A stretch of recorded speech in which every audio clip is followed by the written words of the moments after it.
যদি তাই হয়তো আমরা বিশ্বাস করি গর্তের জাতিসাপ।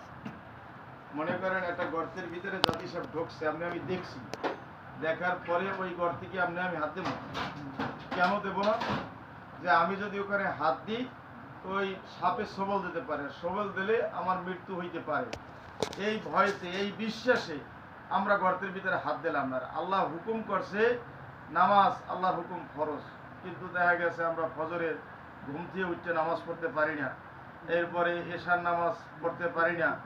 এই 5 ওয়াক্ত নামাজ যদি আপনারা আমার সূরা কেরাত সহি না, যদি জামাতের সহিত পড়ি তাইলে অন্তত আপনার আমার নামাজটা সহি হয়।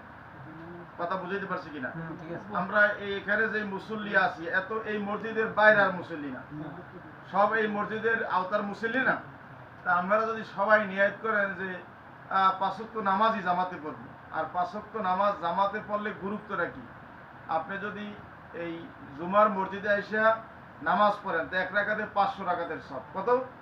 500 রাকাতের সব। ঘরে বই পড়লে 1 রাকাতের সব পাইবেন, আর মসজিদে এসে যদি পড়েন তো 1 রাকাতে 500 রাকাতের সব পাইবেন। তো লাভ না ক্ষতি?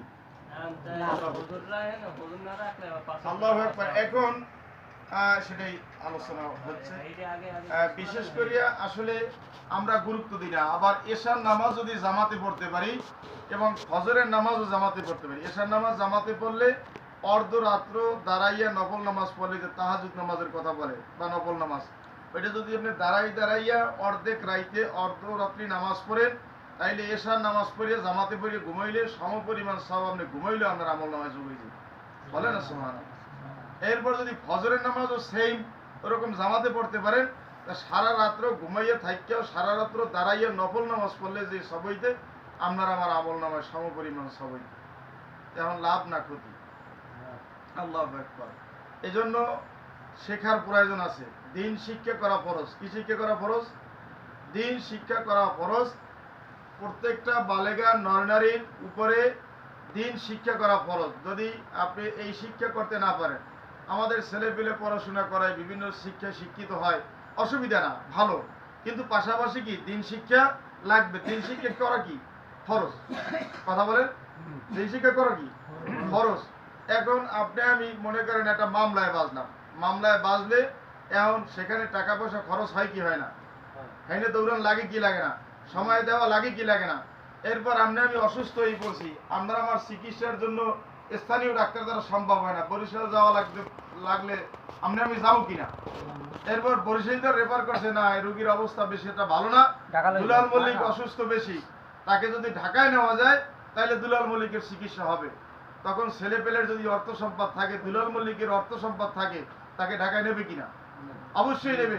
সেখানে মাসকে মাস চিকিৎসা করবে। যদি ঢাকাইতে রেফার করে যে না এই রোগী যদি আপনার ভারতে পাঠানো যায় অথবা আরো উন্নত রাষ্ট্রে যেখানে গেলে ভালো চিকিৎসা হবে ওখানে পাঠানো যায়, তাইলে রোগীর আরো ভালো চিকিৎসা হবে। অর্থ থাকলে আমরা যাবো কিনা? কথা আমার বোঝেন? আমার কথার মূল লক্ষ্য হইল যে দিন শিক্ষা করার জন্য আপনি আমি কোনো আলেমের কাছে বলছি যে ভাই আমারে 4-5 সূরা সুন্দর করে সহি করে শিখাই দেন, কেউ বলছি? আমরা আত্মাহিয়াতুন নামাজের ভিতর পড়া কি ওয়াজিব, বেতের নামাজে দোয়া কুনুত পড়া কি ওয়াজিব, কিন্তু এই ওয়াজিব যদি আপনার আমার ছুটতে যায় তাহলে নামাজ হইবে? প্রত্যেক নামাজেই তো আত্মাহিয়াতু আছে, 2 রাকাতের পরই এটা বৈঠক, সে বৈঠকে কি আত্মাহিয়াতু আছে। আপনার আমার যদি আত্মাহিয়াতু না থাকে তাহলে নামাজ হবে? আমাদের আল্লাহর রাসূল বলছে যার নামাজ ঠিক তার সব ঠিক। আল্লাহ রাসূলের কাছে এক সাহাবী নালিশ করছে যে উমুকে নামাজও পড়ে আবার গুনাহও করে। এখন বলতেছে তাকে নামাজ পড়তে দাও। নামাজ পড়তে পড়তে কি এক সময় সে আর গুনাহ করবে না? ঠিক দেখা গেছে ওই ব্যক্তি নামাজ ঠিকই পড়তেছে, পড়তে পড়তে আল্লাহ তাআলা তার সমস্ত আমল ঠিক করে দিয়েছে। এখন আপনার আমার নামাজ যদি ঠিক হয়ে যাইতে তাহলে সমস্ত আমল ঠিক হয়ে যাইতে।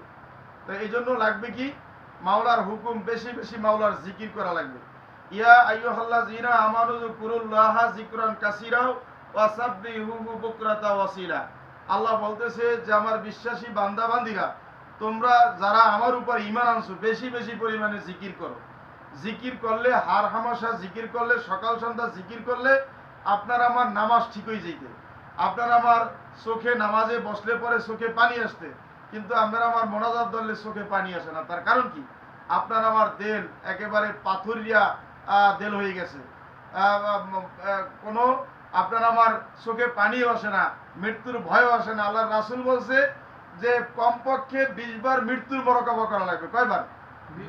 20 বার। আর আমরা 20 বার তো দূরের কথা, আমরা করি যেন মৃত্যুর মোরাকাবা না হয়, একটা ডেক্সের বাজাইতে পারলে তাইলে আরো একটু সুন্দর হয়। কথা বলেন ঠিক কিনা? তাইলে মৃত্যুর কথা স্মরণ হইবে না।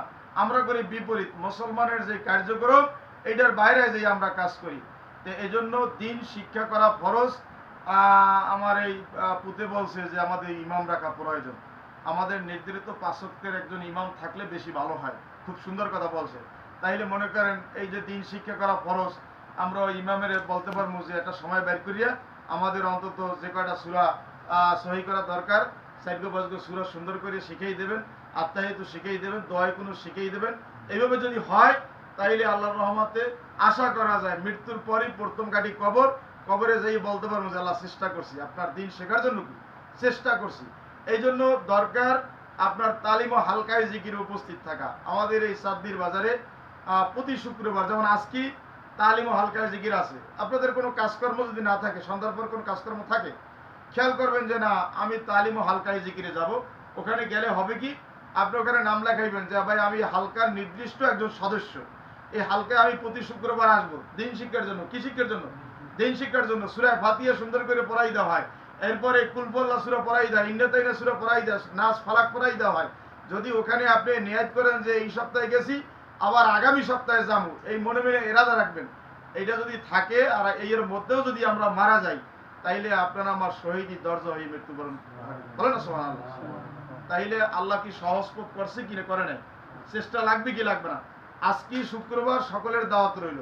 আমাদের তালিম ও হালকায় জিকির একটু আমাদের কিছুদিন অবহেলার কারণে হয় নাই, আমরা আজকে থেকে উদ্বোধন করবো। সকলের দাওয়াত রইল। আমা আলাইনা ইল্লাল বালাত। আসসালামু আলাইকুম ওয়া রাহমাতুল্লাহ। যারা